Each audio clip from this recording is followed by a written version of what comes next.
নজর রাখবো পরবর্তী সংবাদে। ঈদুল আজহার এবার নামাজ আদায় পর্ব ধরা পড়েছে বিশ্রামগঞ্জ কেন্দ্রীয় ঈদগাহে। ঈদুল আজহার নামাজ আদায় করলেন মুসল্লিরা।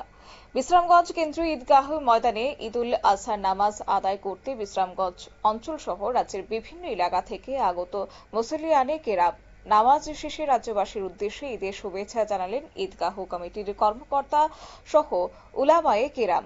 দেশ ও রাজ্যের ঈদুল আজহা নিয়ে শান্তির সম্প্রীতি নিয়ে আসুক এবং ঐক্যের বার্তা এই কামনা করেছেন তারা।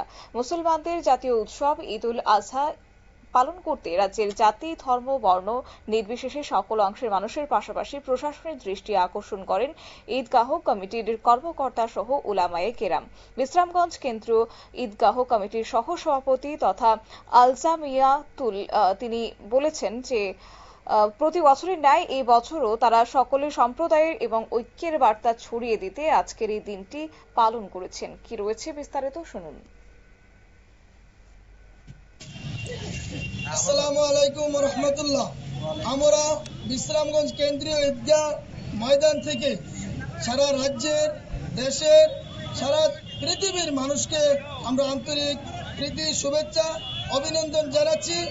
আমরা ত্রিপুরা রাজ্যের বিশেষ করে হিন্দু, মুসলমান, পাহাড়ি, বাঙালি, জাতি ধর্ম বর্ণ নির্বিশেষে সকল মানুষকে আমরা বিশ্রামগঞ্জ ঈদগাহ কমিটির তরফ থেকে আন্তরিক প্রীতি, শুভেচ্ছা, অভিনন্দন এবং আমরা সবাই মিলে সম্মিলিতভাবে ঈদুল আজহা যাতে উদযাপন করতে পারি।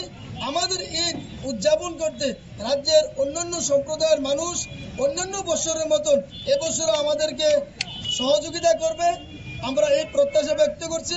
বিশেষ করে আমাদের মধ্যে যারা আমরা কুরবানি করব, এই উদ্দেশ্যে কুরবানি দাতাদের উদ্দেশ্যে আমাদের বিশেষ বার্তা, আপনারা প্রত্যেকেই কুরবানি দেওয়ার পর বর্জনীয় বিষয়গুলো আপনারা মাটিতে অবশ্যই পুঁতে দেবেন, যাতে আমাদের কুরবানি, আমাদের আনন্দ উৎসব অন্যের জন্য ক্ষতির কারণ না হয়। এটা আপনাদের কাছে বিশেষ আবেদন থাকবে।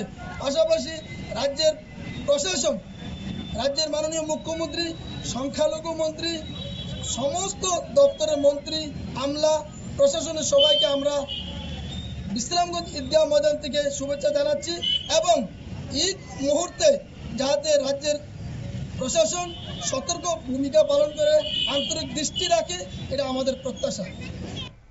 আপনারা শুনলেন বিশ্রামগঞ্জ কেন্দ্রীয় ঈদগাহ কমিটির সহ সভাপতি জাকির হোসাইন আল জলিলি।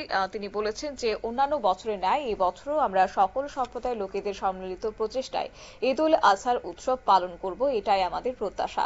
অবশ্য আজকের এই দিনে অন্যান্যদের মধ্যে উপস্থিত ছিলেন ঈদগাহ কমিটির সভাপতি বাহাজ মিয়া, সম্পাদক বিল্লাল মিয়া, আমির হোসেন, সোহেল আলম, ইসমাইল মিয়া, জাকির হোসেন, ইরশাদ মিয়া, রিয়াদ হোসেন, মাওলানা হাবিবুর রহমান, মাওলানা বুরহান উদ্দিন, মাওলানা ইব্রাহিম হাফিজ, জাকির হোসেন সহ অন্যান্যরা।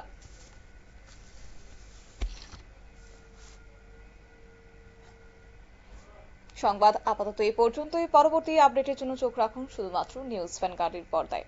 নমস্কার।